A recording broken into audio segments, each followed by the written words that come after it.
Le magazine des jeunes entreprises à Taïwan, Graines de Business.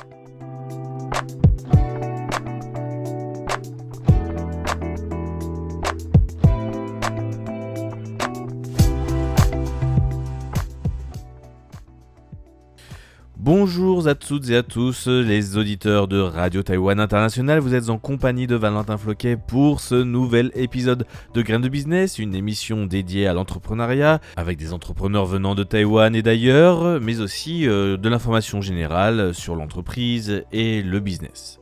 Cette semaine, nous allons donc parler d'un sujet moins spectaculaire que les levées de fonds ou les nouvelles technologies, mais absolument central pour tous les entrepreneurs. Du boulanger à la start-up en passant par le créateur de contenu, on va parler des réglementations et de celles qui vont compter en 2026. En effet, à partir de 2026, une série de nouvelles réglementations va entrer en vigueur à Taïwan et elles touchent le droit du travail, la fiscalité, la protection sociale, l'innovation, l'environnement, mais aussi l'accueil des talents étrangers, ce qui nous intéresse plus particulièrement. Ces mesures vont directement influencer la manière de créer une entreprise, d'embaucher, de payer ses salaires, d'innover ou de se développer à l'international. Alors il va y avoir plus ou moins deux sujets très distincts. Le premier va parler plus principalement des vraies réglementations, des nouvelles lois en application pour l'année 2026 et qui vont concerner les entrepreneurs à Taïwan. Et puis dans une deuxième partie, nous ferons le bilan de l'année 2025, une année clé pour l'attractivité de Taïwan et l'évolution de son écosystème entrepreneurial. Notre sujet principal va commencer tout de suite sur Graines de Business, un épisode dédié aux nouveautés de 2026.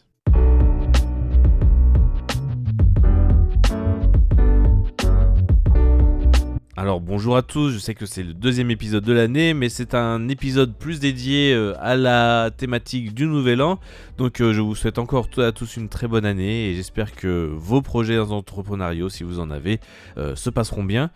Si vous avez besoin d'informations ou autres, posez-nous des questions à travers les médias de Radio Taïwan International, que ce soit par email ou les réseaux sociaux. Et cette semaine, donc, nous allons parler des nouvelles règles. J'ai trouvé des articles assez intéressants sur le sujet, des nouvelles règles pour l'entrepreneuriat.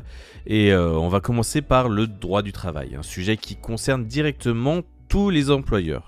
L'une des évolutions majeures concerne le congé parental et désormais le congé parental sans solde devient plus flexible. Les salariés peuvent demander jusqu'à 30 jours pris à la journée et les deux parents peuvent cumuler jusqu'à 60 jours. Pendant les 6 premiers mois de congé parental, une compensation équivalente à 80% du salaire reste versée. Et pour les entrepreneurs, cela implique une organisation plus fine des équipes, mais aussi un cadre plus clair et plus humain pour concilier travail et vie de famille, pour ce cadre d'agrandissement familial. Autre changement important, les congés liés à la santé et à la famille. Les congés pour soins familiaux et certains congés personnels peuvent désormais être pris à l'heure et non plus uniquement à la journée. Surtout, les employeurs ne peuvent plus supprimer une prime d'assiduité uniquement parce qu'un salaire a utilisé ses droits. En parallèle, la réglementation sur les congés maladie est renforcée. Tant que le salarié ne dépasse pas 10 jours de congé maladie par an, aucune mesure défavorable ne peut être prise à son encontre. Même au-delà, l'évaluation doit se faire sur des critères globaux et non uniquement sur l'absence. Pour les startups, souvent petites équipes très engagées, cela impose une gestion des ressources humaines plus structurée, mais aussi plus équitable. Sur le plan du coût du travail, le salaire minimum est revalorisé à partir de 2026. Le salaire minimum mensuel passe de 28 590 $ taïwanais à 29 500 $ taïwanais, soit environ 860 €. Le salaire horaire augmente également et passe désormais à 196 $ taïwanais de l'heure, soit environ 5,70 €. Cette hausse concerne près de 2,47 millions de travailleurs et elle entraîne mécaniquement une augmentation des cotisations sociales puisque les seuils d'assurance travail, d'assurance accident et d'assurance santé sont alignés sur ce nouveau minimum. Pour les entrepreneurs, cela signifie une hausse modérée mais réelle du coût salarial à anticiper donc dans vos budgets de 2026. Côté protection sociale, le régime de retraite nationale connaît aussi des ajustements et le montant de référence pour le calcul des cotisations augmente, ce qui se traduit par une légère hausse des contributions mensuelles partagées entre les assurés et l'État. Là encore, l'impact unitaire est limité mais cumulatif pour les entreprises employant plusieurs salariés. La fiscalité évolue également avec plusieurs mesures favorables aux ménages et indirectement aux entrepreneurs. Le seuil du minimum vital pris en compte pour l'impôt sur le revenu est relevé et les montants des abattements personnels et des déductions standards augmentent, tout comme la déduction spécifique pour les revenus salariaux. Ces ajustements visent à tenir compte de l'inflation et à préserver le pouvoir d'achat, ce qui peut aussi soutenir la consommation intérieure. Pour les petits commerçants et les entrepreneurs individuels, une attention particulière est portée à l'usage des paiements numériques. Les entreprises de petite taille qui adoptent des paiements mobiles et respectent certains critères peuvent continuer à bénéficier d'un régime de TVA simplifié à 1%, même si leur chiffre d'affaires dépasse certains seuils. Cette mesure vise à encourager la digitalisation tout en évitant une pression fiscale trop brutale. Un autre sujet de fond concerne l'environnement. À partir de 2026, Taïwan commence à mettre en place un système de tarification du carbone pour les grands émetteurs, notamment dans l'énergie, l'acier et le ciment. Même si la plupart des startups ne sont pas directement visées au départ, l'impact se fera peut-être ressentir sur l'ensemble de la chaîne de valeur et les entrepreneurs devront intégrer plus tôt les questions de coût carbone, de fournisseurs et de transition bas carbone, sous peine de voir leurs coûts augmenter à moyen terme. Certaines taxes disparaissent aussi. Les boissons sans sucre ajouté sont exonérées de taxes spécifiques et plusieurs taxes sur des équipements électroniques anciens sont supprimées. Ce sont des signaux modestes mais clairs d'une volonté de moderniser une fiscalité parfois héritée d'un autre âge. Pour les créateurs de contenu et les entrepreneurs du numérique, une nouveauté importante entre en vigueur, un cadre fiscal spécifique pour les revenus générés via les plateformes en ligne. Désormais, les revenus issus de la création de contenu, du partage d'informations ou de services numériques devront être déclarés selon des règles précises avec des obligations de retenue à la source et de déclaration. L'objectif affiché est la transparence et l'équité fiscale, mais cela implique aussi plus de rigueur administrative pour les indépendants du numérique. Sur le terrain du financement, l'État renforce son soutien à l'innovation et le programme SBIR dédié à la recherche et au développement des petites entreprises voit ses plafonds de subventions relevés. L'idée est claire, aider les PME et startups à franchir le cap de l'innovation malgré des risques élevés et des besoins en capitaux importants. En parallèle, des dispositifs de prêt avec subvention d'intérêt, notamment pour les jeunes entrepreneurs, sont prolongés et renforcés dans certaines villes comme Kaohsiung. Enfin, sur le plan des talents et de la propriété intellectuelle, Taïwan assouplit encore ses règles. Les délais pour demander un examen différé des brevets sont allongés, donnant plus de flexibilité aux startups technologiques. La loi sur l'attraction des talents étrangers est également renforcée. Jeunes diplômés étrangers, conjoints de talents qualifiés et profils hautement spécialisés bénéficient de procédures simplifiées pour travailler légalement à Taïwan. Pour les startups, cela élargit considérablement le vivier de compétences disponibles.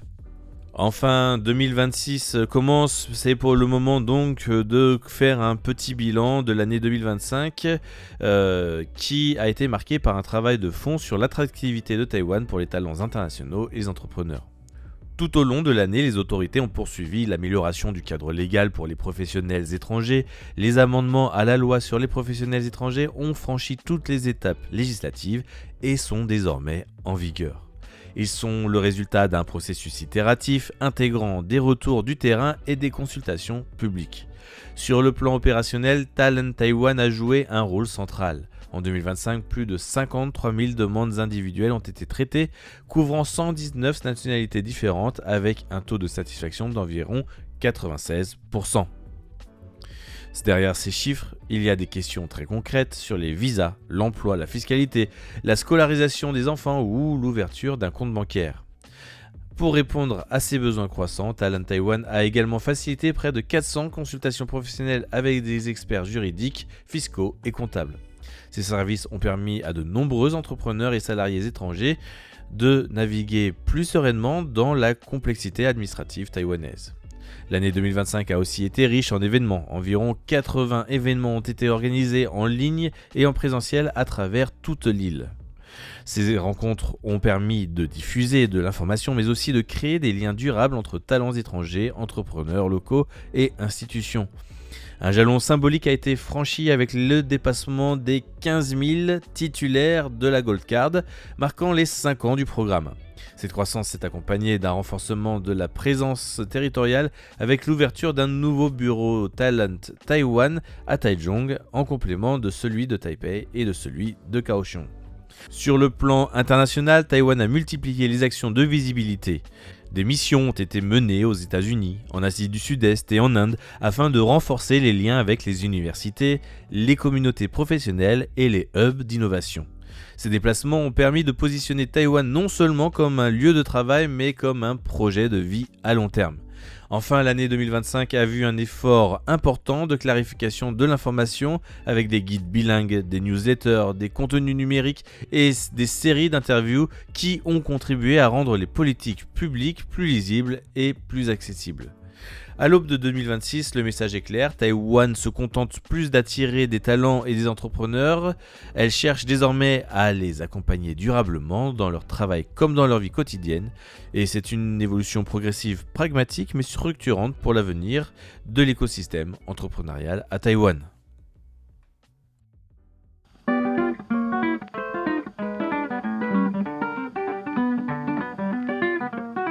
Et voilà, je pense qu'on a fait un bon tour de l'actualité et des réglementations en vigueur à Taïwan. Je pense que c'est assez exhaustif et intéressant. Si vous avez d'autres informations, d'autres idées en rapport à cela, vous pouvez nous les partager donc sur les réseaux sociaux ou sur notre email de la radio, fren@rti.org.tw. Et nous, on se dit à la semaine prochaine pour un nouvel épisode. Je vous souhaite donc une excellente suite de l'écoute de nos émissions sur Radio Taïwan International. C'était Valentin Floquet. Excellente journée à tous.